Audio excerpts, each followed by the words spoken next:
No, it's been quite posh. Very racist, basically. It's not really old school. Any script parody of that type. Yes. He's even worked with a couple of times. For a couple of times. Hello, people. Hello. Hi, Hello. Welcome to the Silver Path. We are currently, just to give you a heads up, we're currently live to YouTube right now. Okay. So this is still very much a beta project. So it's hopefully going to explode into something wonderful and promising. We just need to make sure that everyone's paid their door duty. So if you haven't, can you please raise your hand and say aye, and then Mickey B can come round and collect the money. Beat the money out of you. Oh yes, with the Superman power that he possesses. So are we all done and dusted? No. Oh, we got a... Oh, there you go. We nearly had one there, try to escape. Thank you for your honesty. It's because you're live. Thank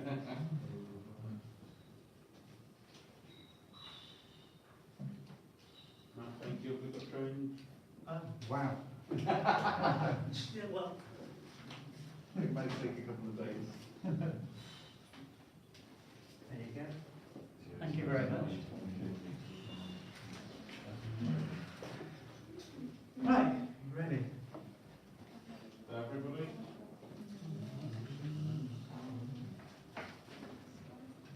So I guess, yes, welcome to the Silver Path. This will be your, me, my name's Dust, and Mickey B here. We're going to be your hosts for the evening, and he will provide...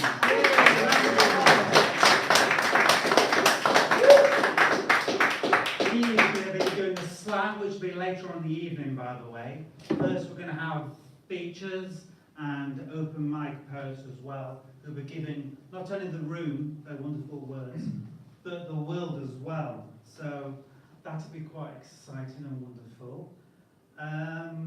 So we're having a break around about 9:30ish. Yes. So that's going to be happening around then. And yes, that's cool. I'll pass it over to you. Oh yeah, no, actually before I pass it over to you, I just want to say quickly to the world and to you that the Silver Path is to give the world our hearts and poetry.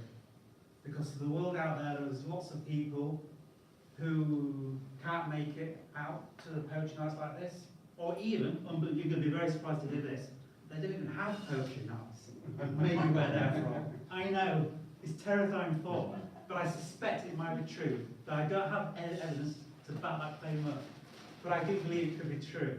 So part of this project will be to show the world how human beings, at their very best, can deliver an understanding of the world of themselves, the world around them, give us our humour, show the world how wonderful the world can be and its delight.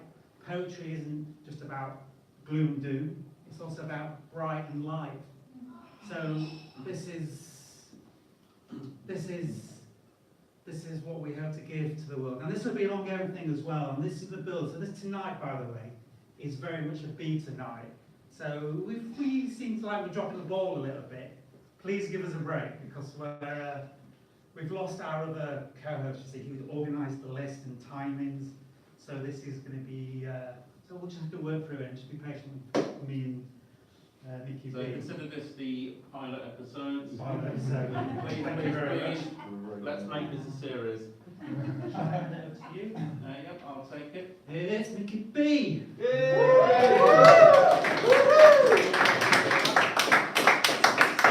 Now, before I introduce our first feature, as Dust was saying, we're going to have a slam later on. 4 of London's finest poets will slug it out for this bad boy right here. Hey. That is quite bad boy.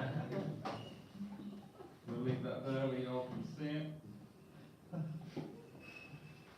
Now, without further ado, going to introduce our first poet of the evening. He runs one of London's finest poetry nights. Dust and I featured there in June. He's a great friend of Silver Path Poetry and the London poetry scene in general. He's published 2 wonderful books, Everybody give it up for the fantastic Ernie Byrne!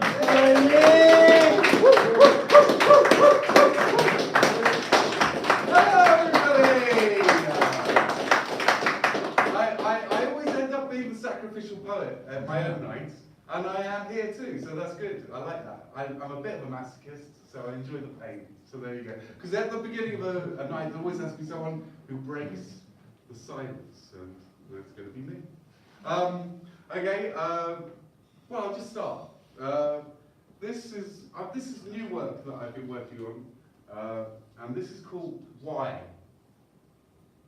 There is no back to a view, just impressionistic dabbles of neurotransmission, a blind spot where your eyes hide, floating microseconds of a second-hand universe. Only when you sneeze or come or sing your most favourite song are you there in the moment. And that is only a momentary illusion, a sensual fusion of sense. Like the moon on some nights is a hanging skull in a duller firmament, without permanence, only persistence, and the widest smile sneering. I have so far enjoyed being a ghost. The taste of smoke intrigues me deeply, reminiscent of the flavours of words, of the back of the view I never observed.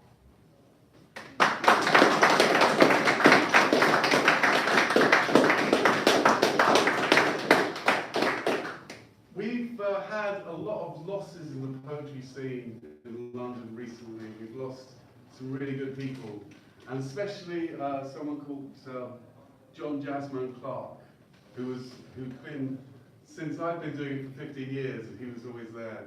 And it's kind of sad to see him go, but it's also great to see how many people he touched, and you know, all the support. And this is a poem that was inspired by him, and it's called Sky. I stood to watch the sky, darkening in gold and bruises, the evidence of turning, the spinning of the spiral, seemingly so banal that you must decide to see it, like the pavement on the street, this street of to and fro. I pause as a family lives and lives on, continues around me on bikes and love paths. I'm opposite the shrine I pass often noticing or not noticing one lost young and someone I never really knew. I think of you up in the dark sky, spying on us, finally reaping the seeds you scattered like the rain coming down. You travelled. There's always a road to somewhere. It's not that, like they say, it is the journey, not the destination. It's just the destination is the journey, our sole destiny. Like the drop of wet pacing down my cheek. The rain starts, and just for tonight it is raining jazz stars, and they taste sweet. Thank you.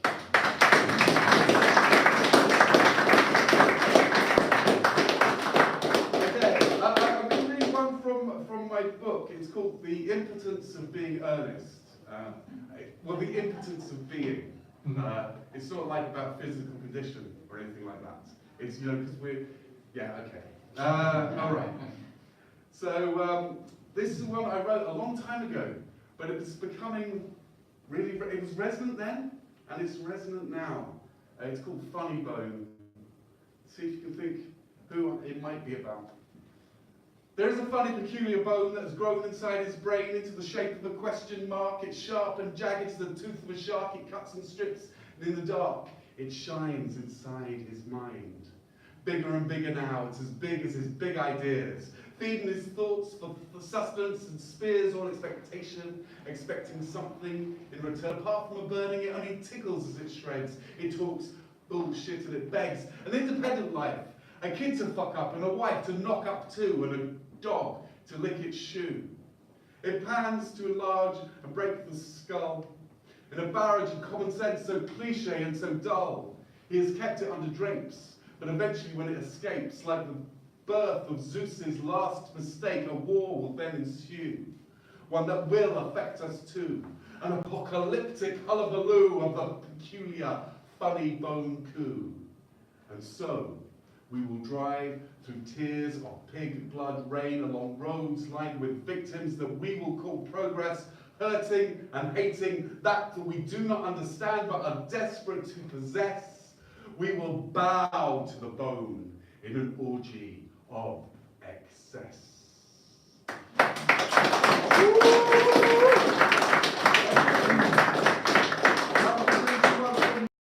London finally gave in and started to love Ernie Burns. That's what it was meant to be, but my publisher said it was too egocentric. And also the title is the longest title. It's really difficult to fit that on a Google search, but anyway. This one is one that I wrote for kids many, many years ago. Teacher said no talking, but she goes on. I think her mouth needs corking with a huge, enormous bung. She's really, really boring. She's been talking far too long. I thought she'd almost finished, but she hasn't really done. She's only just begun. I don't know what she's saying. It always sounds the same, but I think I've got an answer. And I wouldn't get the blame. You see, I wiped the class board, and I've noticed that the screws that hold it to the wall are really, really loose. So if I just unscrew them, just a few turns more, it'll fall down off the wall and pin me to the floor. And then she'll please us to free her, and here's how we'll reply. Don't you know there's no talking, miss? You know the reason why. And then we'll sit there, specially quiet, till she has to say, okay, you can shout and run about till it's time to go to play.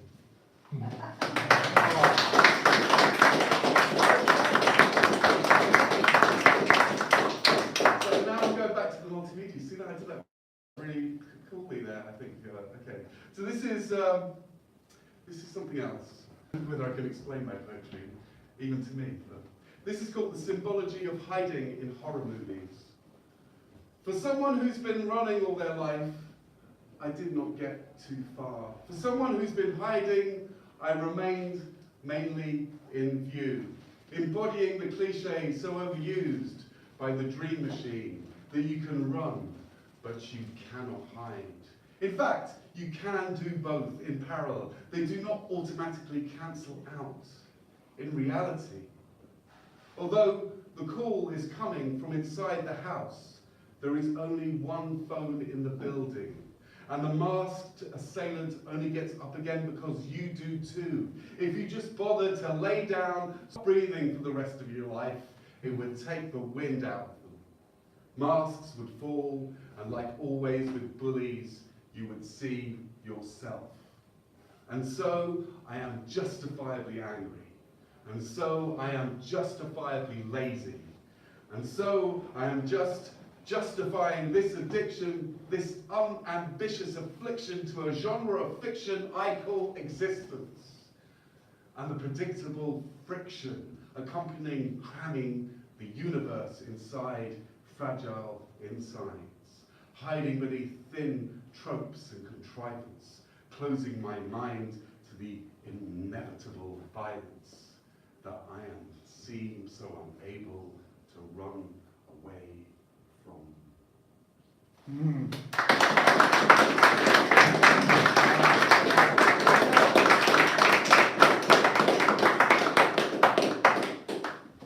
I don't know how long I've got, but I'll do. Oh, you've got 15 minutes. Have I got Not another- from now. Okay. But that was in total, so you've got Okay, another. so I've got another few. 5 Okay, so minutes. I'll say one of my.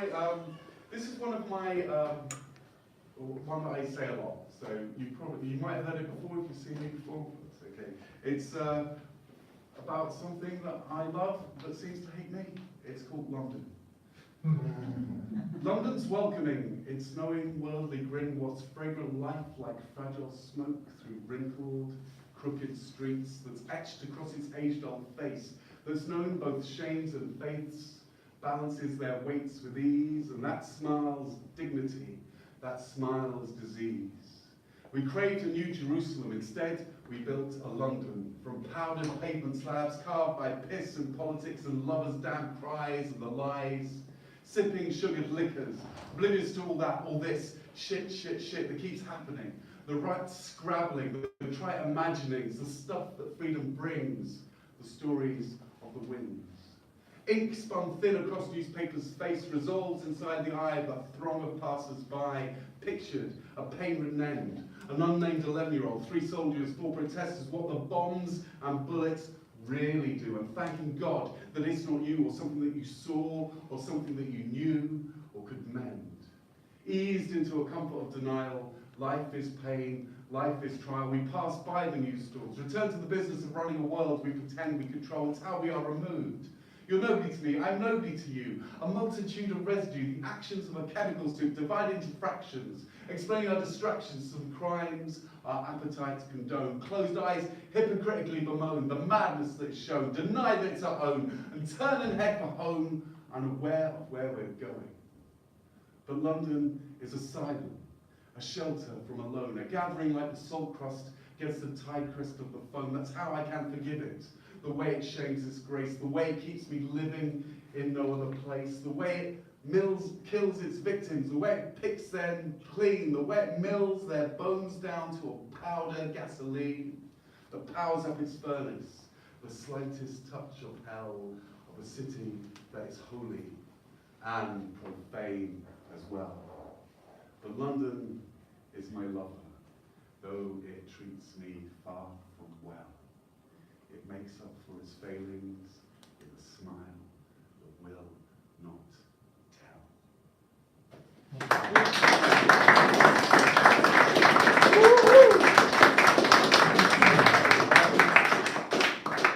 I've been doing, sorry about this. So this is a new one as well. This is actually, I only wrote this a couple of days ago. And it's called They, Them, Those. You keep saying those people, like they chose to be those people, like it was a deep commitment, not an accident of birth, but an indicator of some objective and intrinsic valuation of their worth. And predictably, you tell me what they'll say before they've said it. Tell me what they feel, that you have read it in their faces, in all those cases you've seen compiled, why they must be totally, utterly wrong.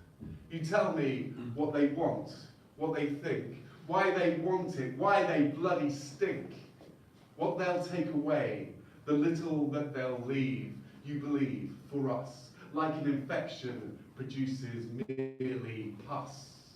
Believe me, this is true. I see you now as a they, I'm ashamed to say, as a them, as a one of those two, because what you dehumanize,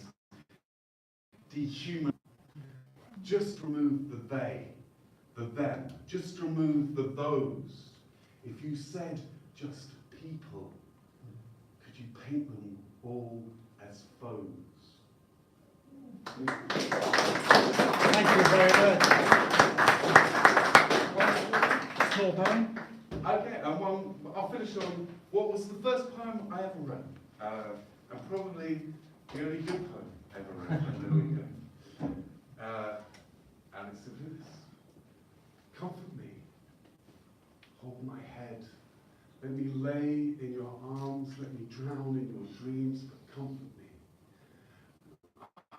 I will promise wishful when wishes can come true, but you will understand it's not the time. I'm just a man.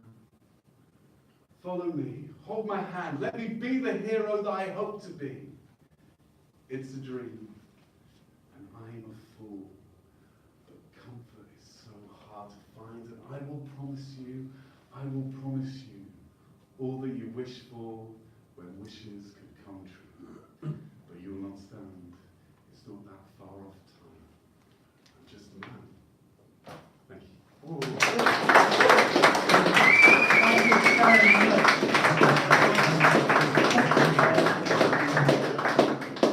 Thank you very much. I've got some fantastic news which is going to blow your mind.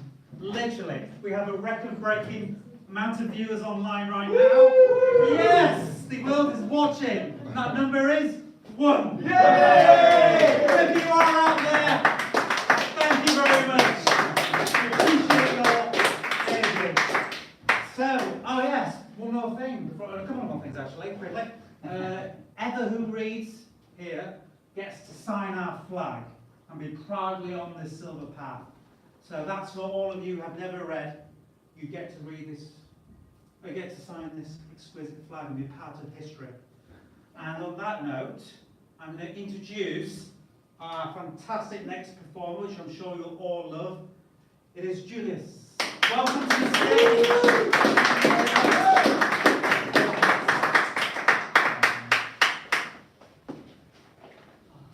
Hello, good evening. Okay, the first poem I'm going to do is called Illegal. Is it illegal to feel for another human being? To know that they have the same capacity for love as you do? Are deserving forgiveness for all the emotional flaws that we all commonly possess?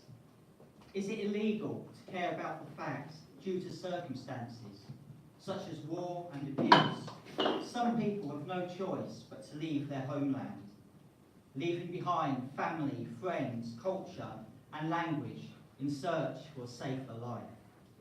Is it illegal to understand how lonely it is to be classified as an alien? As if all the bravery, intelligence, sensitivity, compassion of humanity was some sort of foreign concept doesn't apply when you're in a new land. Is it really illegal to feel for our fellow human beings in these times?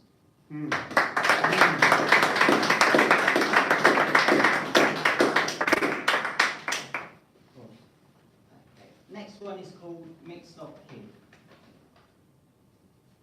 They tell me you're a mixed up kid, as if you're a wild goat let loose on a farm, rather than sad-faced, undersized boy sitting by yourself in East London primary school. As I enter the classroom, all faces turn up to look, making their judgments and inspections as I'm escorted to your workstation. You barely acknowledge my greeting, but I don't really mind, as the only male role models you're used to are an absentee father and wannabe gangsters. We spend the day working through literacy, numeracy and art sessions. All the time I try to encourage you with smiles, nods and positive words.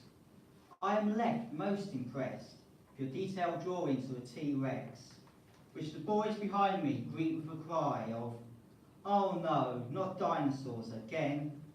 When the final bell rings, I fill in the communication book, Guardian.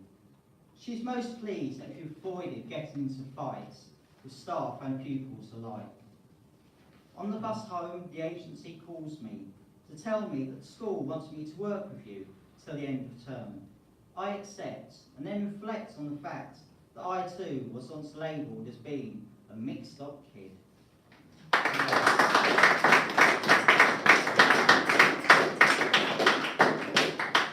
Okay, final poem is called The Good Night for Dolphins. Right, it's not holiday. The effervescent evening light glowed above our heads as we sat together and talked on boundaries of rock, while waves sang to the rhythms of the moon, as we made our confessions about traumatic life events that had marked us in ways we couldn't fully fathom, yet sharing secrets helped us to move from being good friends to great friends. Strange feeling of peace enveloped us as the tide rolled in, so we moved on to lighter subjects, such as the wisdom of 10-year-olds and the etymology of seagulls. Then my friend cried out in delight as she drew my attention to some bottlenose dolphins playing about in the water with exuberant glee. We watched the dolphins as they somersaulted with grace and ease before disappearing from view. Then we headed off to order some Guinness and chips, so we could muse over the events that had unfolded in our evening spent together on a Cornish beach. Oh.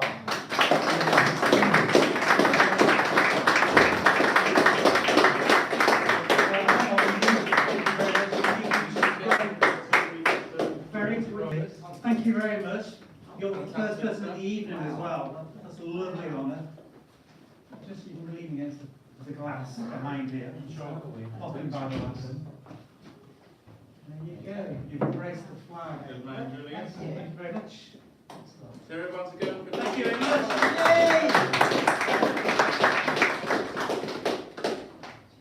Now, our next poet has a movie star's name and also has the grace of a movie star. Give it up for the brilliant Betty Davis.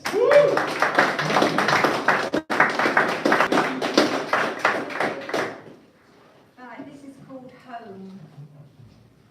The doors slid gently open, pushed by unseen hands, whereupon the sofa smiled a welcome as the armchair puffed out its chesty cushion, as if to say, now sit you down. But the mirror caught your reflection and returned a gleaming smile. As the lights danced on, dispelling any gloom, the flowers got to work to fragrance the room. The kettle hummed so softly as it jigged upon the hob, whilst teacups and spoons rattled away, creating their own merry tune. The fire coughed and spluttered into a warming flame, and the air began to sing, at last, she's home again.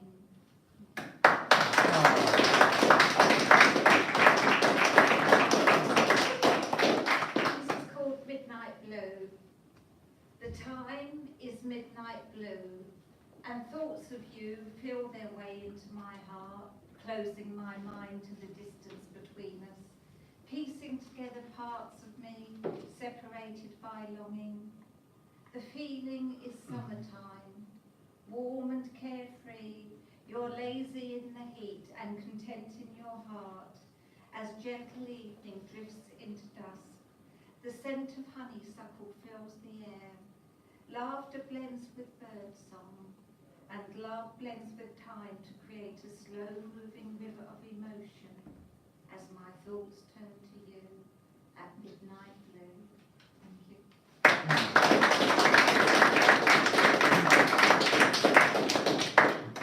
This is called Kiss the Sky.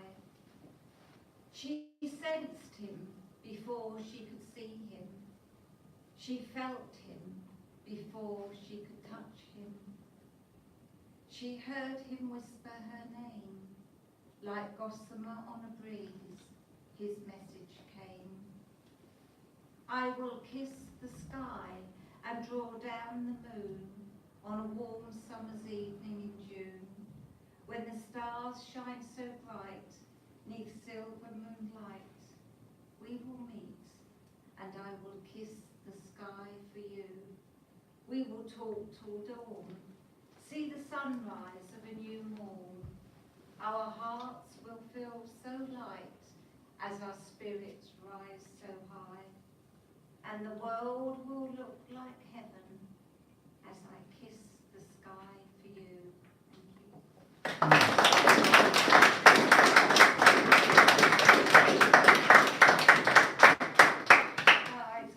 It's a bug's life. It's no fun being a bug.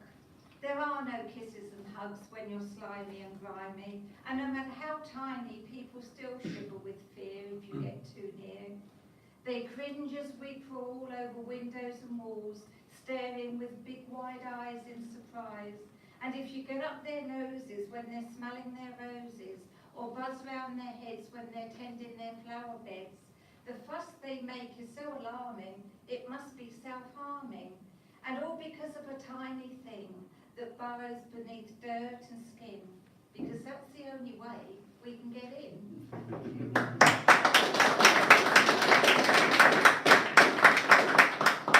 This is called London. London is a noble beast, proud and predatory, commanding and cruel. It attracts the wealthy, but makes slaves of fools. It's home to magnificence, majesty too, but it can be as sleazy as a pox-ridden whore and as mucky as a kid that you adore. It's been ravaged by disease and cleansed by fire. It's birthed the best, the finest of their day, and hung the ones who believed that crime could pay. It's been blooded and bombed by those with a desire to tame, but the spirit of London fought back and rose to glory again. London is a mini-universe. home to the diverse, where the wealthy are prisoners of distrust and beggars will never have enough. But if you love London and believe in your dream, this amazing city will teach you that anything can be achieved. Thank you. Woo! The lovely, fantastic Betty! Woo-hoo! Thank you very much, Betty. Great to have you back at the new and improved Silver Path Poetry.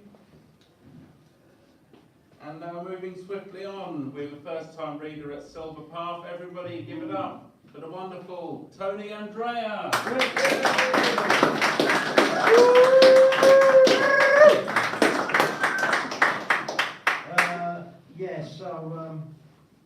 I just have to give a bit of background. So this is got two people having sex, and it's sexually explicit. So if you're not into sexually explicit stuff, then that's the warning. Now I need to give a bit of background. Right. Now, I was writing poems in the late 90s, early 2000s, and I had a friend, and he said, "Tony, all your poems are about sex." Now, that would be all right, but what bothered me about that was that I didn't know that. And the reason I didn't know that was because I was right in the middle of a 16-year period of celibacy, which was very painful. And in a way, I didn't know that anything outside of sex that was causing me so much agony existed. So all my poems were about sex. But yeah, I stopped writing poems and I started again this year, so it was like nearly a 20-year gap. And this is the first one I've done about sex since I started writing poems again this year. And just to give it a bit more context, I don't have sex. I've had sex for about 5 or 6 years and I'm free of it. I don't think I'm ever going to have sex again.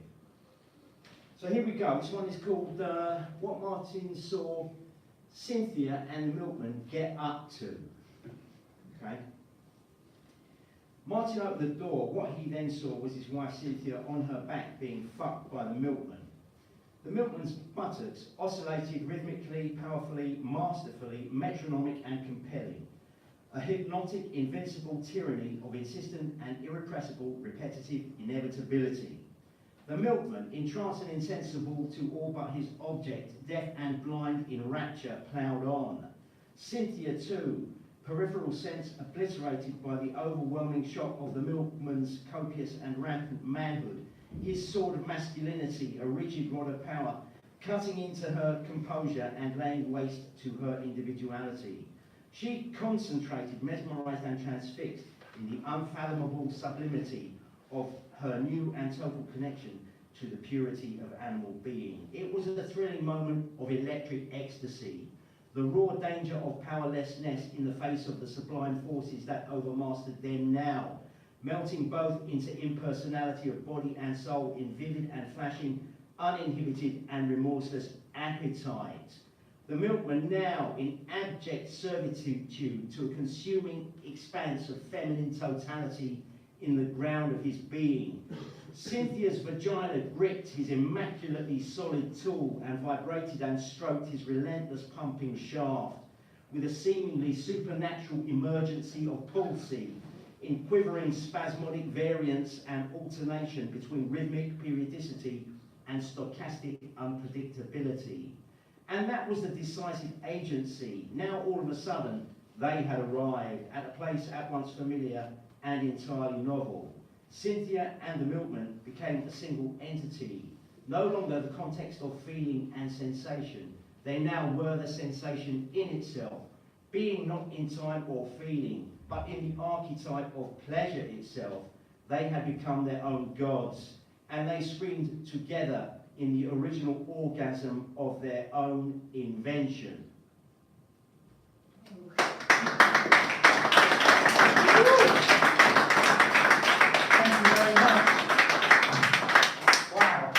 The advertising revenue gone on YouTube. We don't care about things like that. No! Shit! Thank you very much, that was very wonderful, thank you.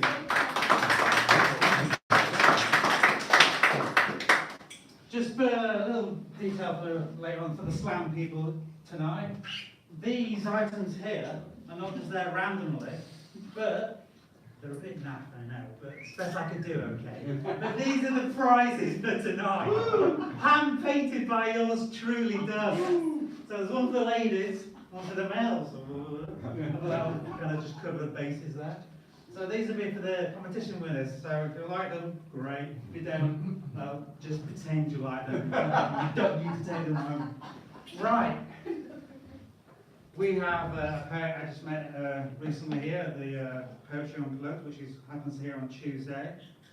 And I thought he was fantastic. And I'm very, very proud to say that, Michael, it's your go right now. Thank you very much.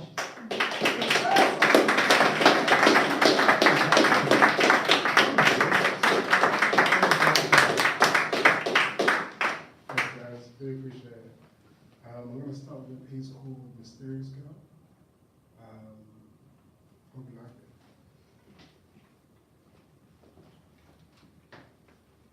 I would say I have a crush on you, without meaning my teenage love. And we've long passed our teenage years, so that phrase is now redundant. But like being of a teenage, sometimes I have fantasies of me telling you about how I feel, and you reciprocating the same energy. Almost like those are the words we need to quench your thirst and loneliness. And this was a confession I need to give up willingly. After I sipped the forbidden juice of our similarities, I was drawn to you.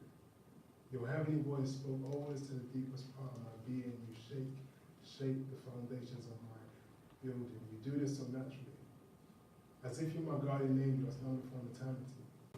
And this was the inception of love, as we define ours, bringing heaven to earth.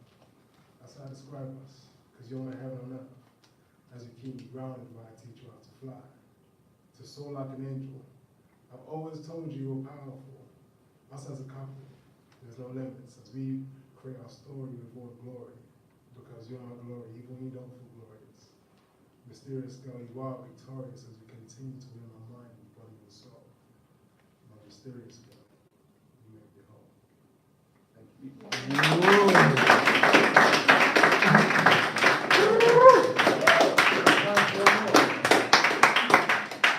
That's time for one more. Oh, yeah, you got that. Go. Last one, I promise. Cool. It's called Smile. I can remember when you told me, where you told me. I blamed myself. I felt so helpless. You took your innocence with unspeakable violence. I could kill him. You told me not to, crying on my shoulder. I've never seen you like this. It hurts. You're always so strong, but this time you're wonderful.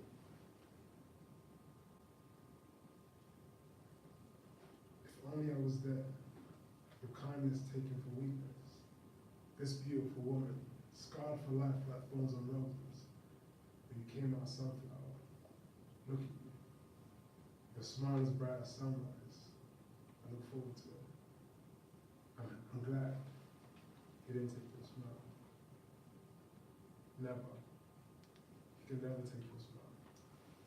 For those women defiled by a man without soul, don't let him take your smile. Smile. That's it. I love it. Smile. That's it.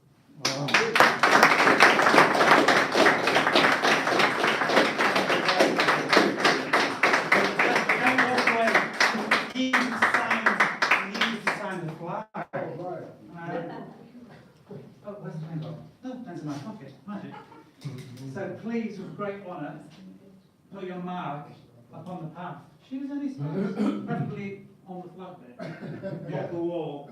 They will get very annoyed if you start doing that. Wonderful. Yes,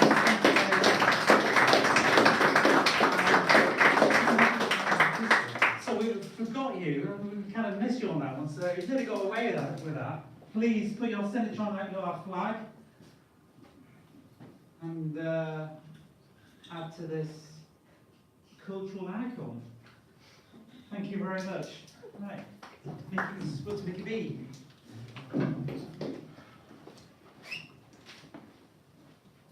Thank you very much, Michael. That was absolutely wonderful. I'm going to take a break from the open mic now, and it's time for a featured performer. Now, this is a man I met at Lip Think last year. He performed at the Old Silver Path in Portobello Road. He's without a doubt one of London's finest poets, and you'll see him again later on tonight. We'll be competing for this beautiful trinket here. Give it up for the superb Simon Burrows.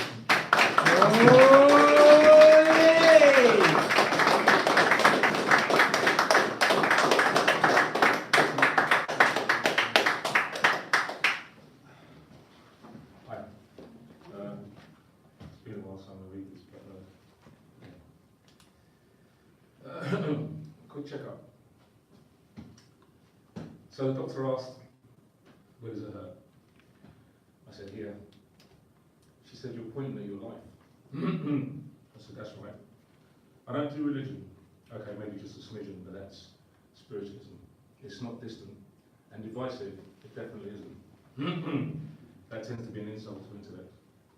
I love people, but I hate the things we do. But I'm quite timid, so that doesn't really come through. What people see is their preconceptions of brown skin and 6'2". It's like a kick in the goolies, but what can you do? In school, my formative years, they pumped our tender ears with Christian ideas about blue-collar careers, when the truth is, pure ruthlessness is the penultimate prerequisite to being rich. Look at Tony Blair. Bodies and amputations everywhere. You know, yeah. He's a millionaire. MO? Too genuine a mafioso to be called OG. See, New Labour was new shit. What with propaganda being investment. They make up a paradigm, then exacerbate that. And society acts like victims addicted to rapists. It's a pain in the arse, but it's true. Why be a therapist when you could be a terrorist? As consequences of putting your foot in it are as short as shrift. Everything accepted is interconnected, sincerely. There's a religiousness to sexism and a science to industrialised hate. Synthetic control of all five senses and cognitive dissonance of drip-fed recipients. It's heartbreaking. But that's just 4 crimes that will never go to trial because the crims on all the cards, plus the Joker, denial. Gives me the shivers all over. The doctor said, "Your objections are understandable, but why be so overt?" I said, "Because you never asked what my ailments are, but where it fucking hurts."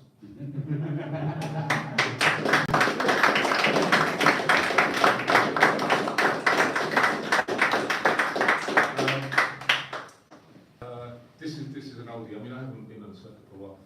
And I keep seeing Lady Diana's face in the press and my heart. So anyway, I'm just going to go into a plan about well, sorry about the incident, about the crash and all that, with the accident. That Saturday, this capital and the Big Apple stood still. I got a chill. Matt's strange will had been tamed to a shrill, although Laffer Meal could have that dame killed like Cain versus Abel.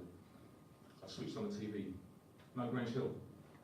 I cycled to Kilburn through Marylebone from Angel. The streets were barren and souls.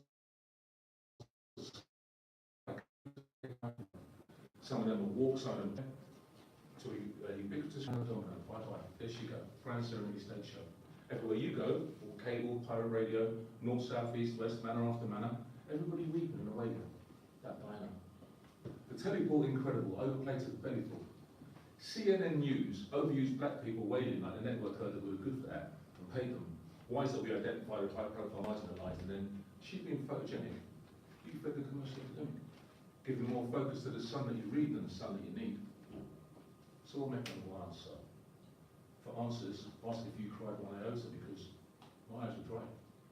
Despite the shock and surprise it took me by, throughout television's emotional implication, I thought, if I don't ball for disaster victims, why should I cry for dying?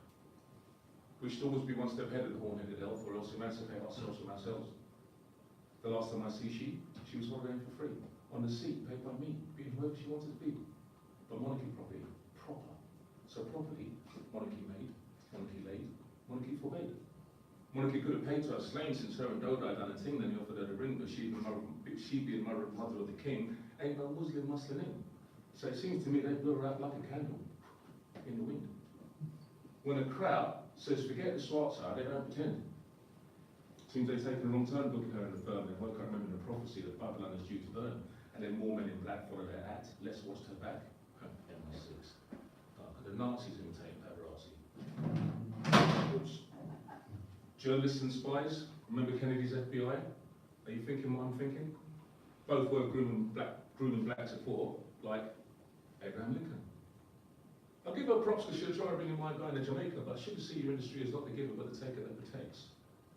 Recognise and minimise the powers with which you flex. And then magically, Majesty's family detracted themselves from the tragedy of the dead. And how come it took 2 weeks to hit the protestation to Belfire?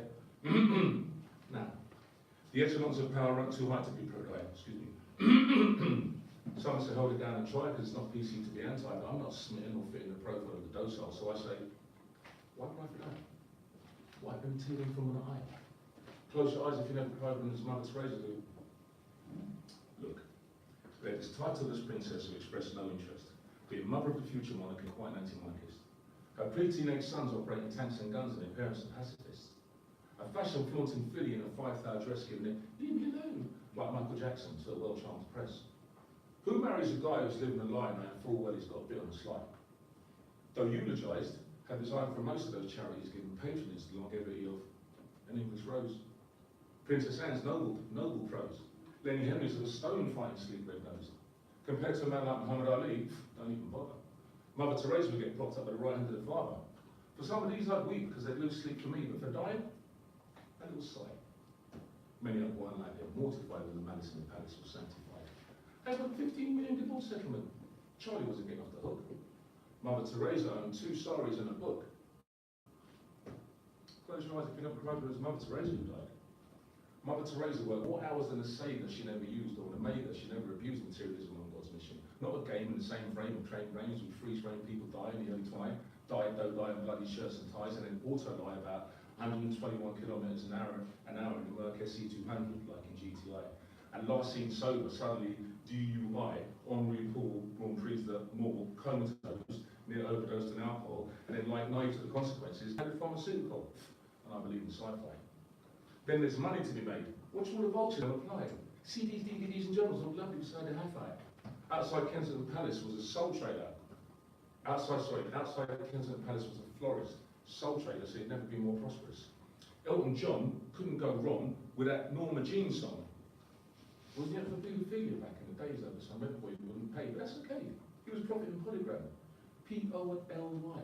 Go on, arise, sir, as in brave and valiant knight. For her youthsdom, you want me to jerk a little tear, but that won't work. How many youths you know worth £40 million plus perks and will never grow after day, because our youths will have to pay. They're born with a silver spoon and they're bounced with a golden blind. I wouldn't shed a tear for them, and I wouldn't cry for die. We're told that bringing African wisdom in the pie. Thank you.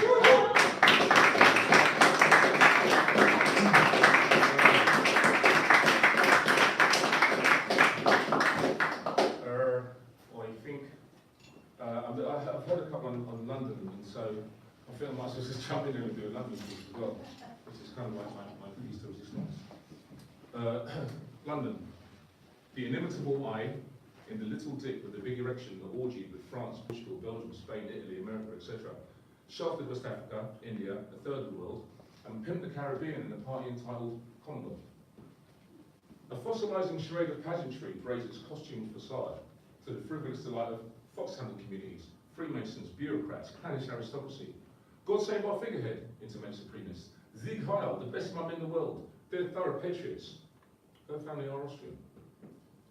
Dick Whittington travelled with Cat to anticlimactic. No room in the inn since there's freaks in the attic and skeletons in the closet. Lots of squats, cardboard boxes, beggars, some by lucrative trade outside hotspots, and bent Bobby's Bob. Pariahs roam among monuments of sheer power on the street stalked by machismo that turns into détente, and the pagans' bells of St. Clement's toll for outcasts to rise and to stick like scum in enamel. London, den of the socialist tycoon, the people's representative who befriended the Duke of Bollocks in a palace bought by George III because he fancied some bird. 600 rooms of souls stolen with the crown jewels, treasure now flaunted like a bully, symbolic adornment of the champion of democracy, Londinium, a bold veteran knight on a veteran horse called Suburbia, who, from the whip, protested in 8 million voices to pack a veteran lance. Their circumference is marked by 4 stone griffins, stationed as like guards, unofficial city emblem, unwavering satanic homages around an awesome edifice museum that asserts itself of professionalism like a smack across the head with yellow pages. The legendary fog is now smog that breeds asthmatics, schizophrenics, maniacs and deviants in an organic infestation around a rank liquid funk that is the Thames, toilet of 300 sewers and a romantic stream. Centrepiece of a heaving, hulking carousel of dust-blacked crude bricks and mortar, steel, bustle and rain as dark and relentless as the misery of her scurrying commuters, avoiding eye contact for fear of shadows and suckling on tabloids. The place to be, squeezed into. A straining green belt around a bulging waist causing nausea, sporadically puking with chaotic violence to the tunes of racism, socialism, Londonism, with first generation's birth scream to the outside world from the nurturing incubator of tension deep within the quagmire of the marginalised. Overrun with rats who outnumber man, who metaphor their living spaces like sardines in a sardine can. Succulent prey for an IRA, an unattended bag will enter room quicker than a rabid dog. Multi-creeds live in picturesque harmony and suspicion, visual eclecticism and clockwork orange violence, and contempt belies traditional gestures of camaraderie. Consumers want a 24-hour high-tech merry-go-round with Class A's evolved and Class Z's. The golden calf excretes to unscrupulous pause for lusting demand, in assorted flavours. The subscribers maypole churn sons of cabaret exclusively Cockney accent. Mine goes, maybe it's because I'm a Londoner that I left London town. Thank you. 5 more minutes. You probably think I'm cynical, eh? I'll just do one more on fate. If I'm so free, how come I was born in a neo-colonial Edwardian ward, whose lives of midwives, sisters of sons, seduced from the bosoms of mothers and fathers, torn from elders, landed kin, corrode symphonically with hierarchical programs of moronic serfs, bullied by white-collar prefects, mollycoddled by hypocritical political MPs, on the coattails of monarchical dynasties, accrediting monolithic deities instead of corporate monopolies. We're a cognitively isolated collective and exclusive thought waves, saturated with idiotic conventions concocted via focus groups to pundits through multi-sensory media. The critical mass of disemboweled spirits, conquered and divided into 10,000 religions, awarded for the fermentation of our consciousness. To fit us into a fixture and take the widest possible picture.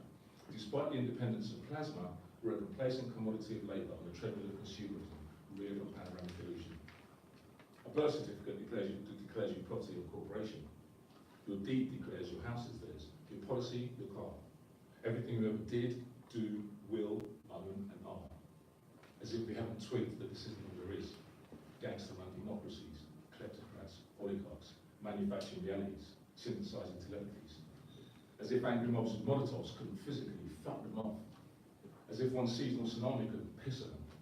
As if apocalypses didn't crystallize obituary inscriptions in pyramids in pinpoint precision with solar systems depicting interplanetary visits from gods beyond the outer limits to a 4.6 million-year-old planet, and no one concluded they didn't.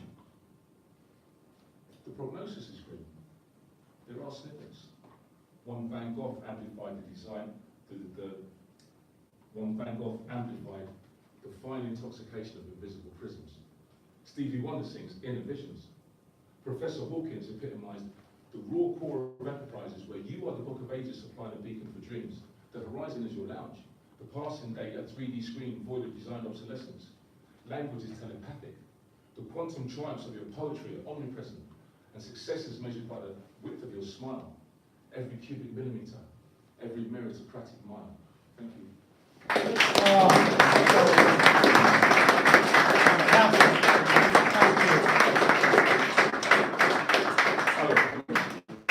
Thank you very much. Wonderful. You can sit down and say hello to the goodbye to the. That's an absolutely fantastic set from Simon Burrows. Like I said, we'll be hearing more from him in the slam later. And I think this was Simon's way of staking his claim to the crown prize right here. And we'll take a break from our features now. We're going to have our final open micer of the evening. Now welcome the cracking Christopher Croken.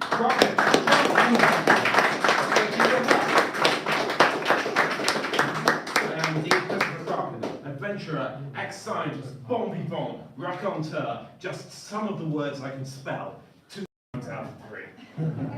Now, I'm going to just do one poem, and when you're a kind of poetry guy, everybody says, well, what about a love poem? Still a love poem. And people always ask me, what's the best simile, the best way to describe being in love?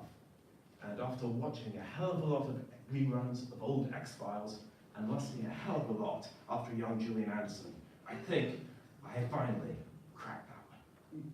Being in love with you is like being kidnapped by aliens. We have our close encounters, quite often late at night. In your presence, it dazzles my brain. Just like a blazing light, like a warp factor powered vehicle coming into land. You're strange and beautiful and ethereal, and sometimes I don't quite understand what you're trying to communicate to me. But your gentle kisses, as you draw near, speak to me in the language of the spheres. And I'm always convinced of your peaceful intentions by the time you've shown me the 16th dimension. It's bright. So puzzle of yowling nebulous forms that are somehow, well, when we met, I was braced for a planetary attack, but our eyes met, and our first contact was a meeting of minds, as if you were a telepath. And as representatives of our respective civilizations, we're soon forming a galactic federation, and removing each other's clothing in order to do some info probing. It was as if I'd gone beyond the stars, straight past Venus, right past Mars, until at last we finally landed on the surface of your lush home planet.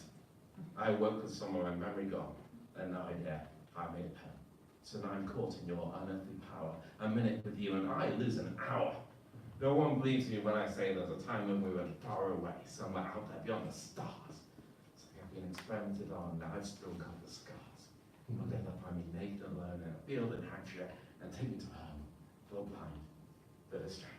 Insane and inspired, with touch of the world, and are blind with desire.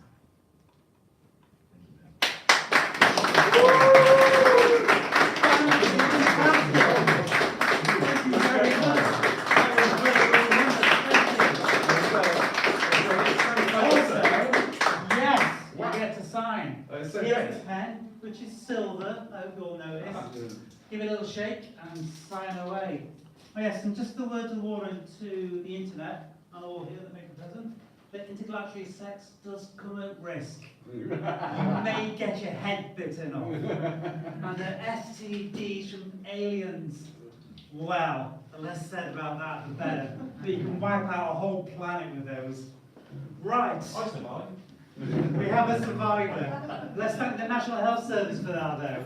They do even encounter existential alien encounters as well. Bless the NHS.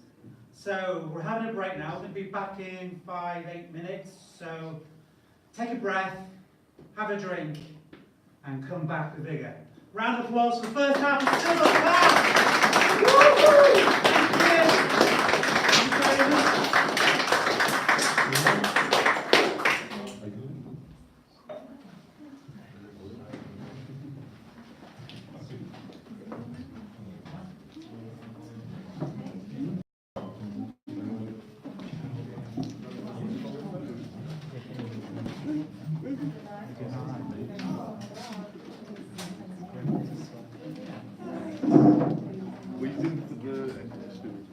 Right, let's get the air conditioner on now then.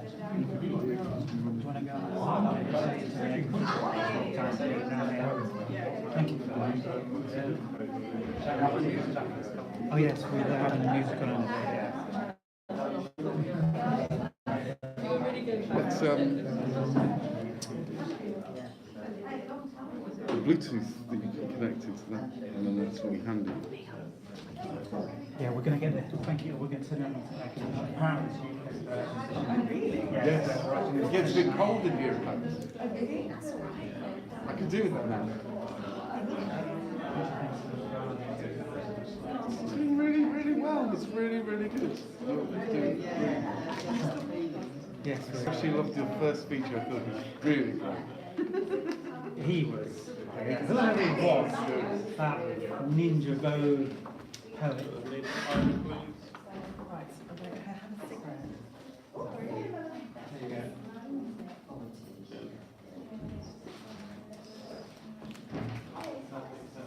was great.